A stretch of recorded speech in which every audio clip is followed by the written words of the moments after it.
নমস্কার বন্ধুরা, মনিদীপাস ম্যাজিক্যাল রেসিপিজের আরও একটি নতুন পর্বে আপনাদের সকলকে স্বাগত জানাই। আজ আমি নিয়ে এসেছি ভেজিটেবল চপের রেসিপি।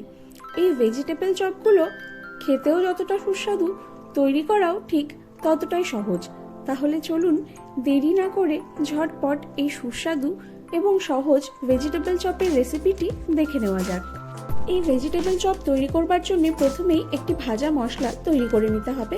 এই ভাজা মশলা তৈরি করবার জন্য একটি গরম তাওয়ায় দিয়ে দিচ্ছি দুটো শুকনো লঙ্কা, 1 চামচ পরিমাণে গোটা ধনে এবং 1 চামচ পরিমাণে গোটা জিরে।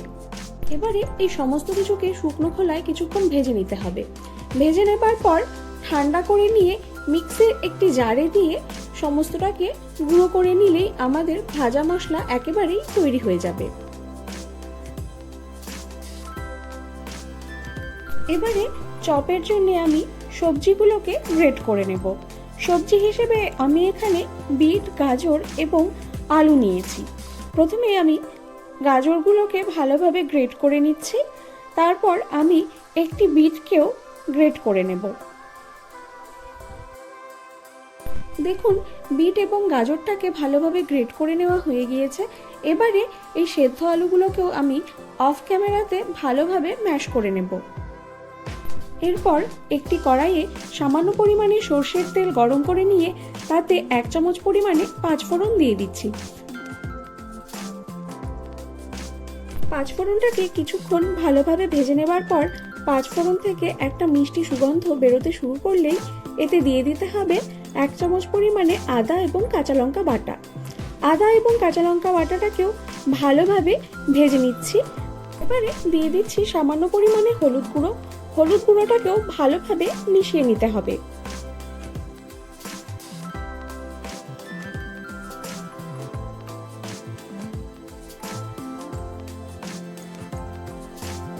এরপর সেই আগে থেকে গ্রেট করে রাখা বিট এবং গাজরটাকেও কড়াইতে দিয়ে দিচ্ছি।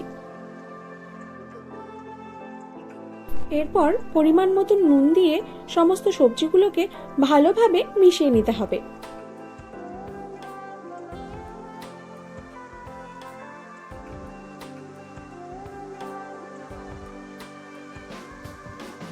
দেখুন, নুন মিশিয়ে ভাজতে ভাজতে সবজিটার পরিমাণটা কিন্তু অনেকটাই কমে এসছে। এই পর্যায়ে গ্যাসের ফ্লেমটাকে লো করে দিয়ে কড়াইটাকে আমি ঢাকা দিয়ে 8 থেকে 10 মিনিটের জন্য কুক হতে দেব। 10 মিনিট পর ঢাকাটা তুলে নিচ্ছি। দেখুন, সবজিগুলো খুব সুন্দরভাবে সেদ্ধ হয়ে এসছে। এই পর্যায়ে সেই সেদ্ধ করে রাখা আলুগুলোকেও আমি হাত দিয়ে ভালোভাবে ম্যাশ করে নিয়ে অ্যাড করে দিচ্ছি। এবারে এই আলুটাকেও সমস্ত সবজিগুলোর সাথে ভালোভাবে মিশিয়ে ভেজে নিতে হবে। দেখুন, সমস্ত কিছুকে একসাথে ভালোভাবে মিশিয়ে নেওয়া হয়ে গিয়েছে। এরপর স্বাদ অনুযায়ী চিনি, ভাজা মশলা, ধনেপাতা কুচি, চিনেবাদাম ভাজা এবং সামান্য পরিমাণে গরম মশলার গুঁড়ো দিয়ে ভালোভাবে ভেজে নিতে হবে।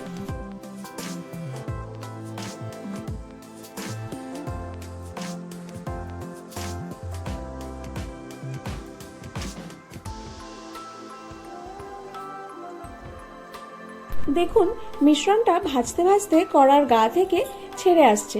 যখনই দেখবেন কড়ার গা থেকে ছেড়ে আসছে, তখনই বুঝতে হবে মিশ্রণটা কিন্তু একেবারেই তৈরি হয়ে গেছে। এবারে গ্যাসের ফ্লেমটাকে অফ করে দিয়ে এই মিশ্রণটাকে আমি একটি প্লেটে ঢেলে ঠান্ডা হতে দেব।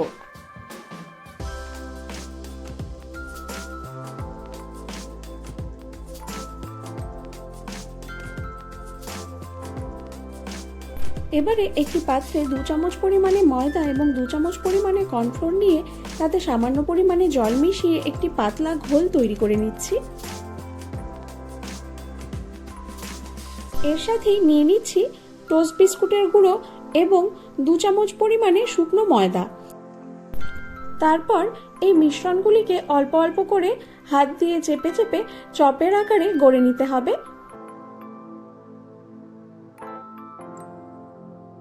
এরপর শুকনো ময়দা দিয়ে ভালোভাবে কোট করে নিতে হবে।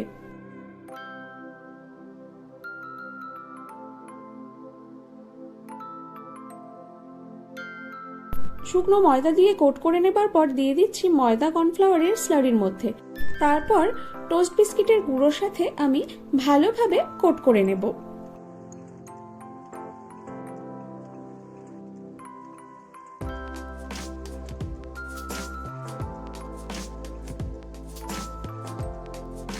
টোস্ট বিস্কিটের গুঁড়ো দিয়ে একবার কোট করে নেবার পর আরও একবার ময়দা কর্নফ্লাওয়ারের স্লারিতে দিয়ে আরও একবার টোস্ট বিস্কিটের গুঁড়ো দিয়ে কোট করে নিতে হবে।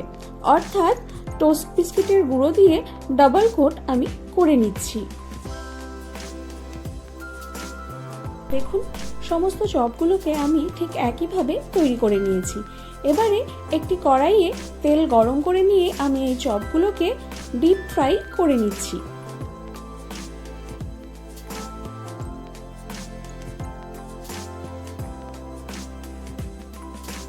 চপগুলো ভাজতে ভাজতে গোল্ডেন ব্রাউন কালারের হয়ে এলেই সমস্ত চপগুলোকে একটি অন্য পাত্রে আমি তুলে নিচ্ছি।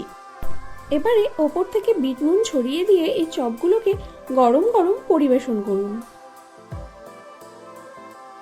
আজকের এই ভেজিটেবল চপের রেসিপিটি ভালো লেগে থাকলে ভিডিওটিতে অবশ্যই লাইক এবং কমেন্ট করবেন, আর ভিডিওটিকে অবশ্যই আপনার বন্ধুদের সাথে শেয়ার করবেন। আর এরকম আরও অনেক নিত্য নতুন রেসিপি দেখতে চাইলে আমার চ্যানেলটিকে অবশ্যই সাবস্ক্রাইব করে নেবেন। Thank you.